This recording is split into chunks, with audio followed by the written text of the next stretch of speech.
আসসালামু আলাইকুম রহমতুল্লাহ বরকাতুহু। বন্ধুরা, আমি এসেছি জেদ্দা লোহিত সাগরের পাড়ে কর্নিশের সাইডে। পরন্ত বিকালবেলা সমুদ্রের ঢেউয়ের সাথে তালে তাল মিশিয়ে যে হিমেল হাওয়াগুলো আসতেছে, সেই হাওয়ায় উপভোগ করার জন্য এসেছি আমি আর আমার বন্ধু।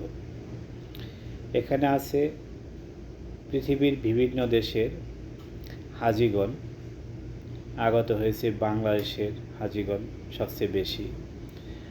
আরও সুন্দর দৃশ্য দেখার জন্য মনোরম পরিবেশ এ যেন এক মায়াবী। এখান থেকে যেতেই মনে চাচ্ছে না। তো আশা করি বন্ধুরা, আমার এই ভিডিওটি যদি ভালো লাগে অবশ্যই আপনারা আমার সাথে থাকবেন। আমার সাথে থাকলে আরও নতুন নতুন ভিডিও পাবেন এবং এই দৃশ্যগুলো উপভোগ করতে পারবেন। এই প্রত্যাশা নিয়ে বিদায় নিচ্ছি। আসসালামু আলাইকুম।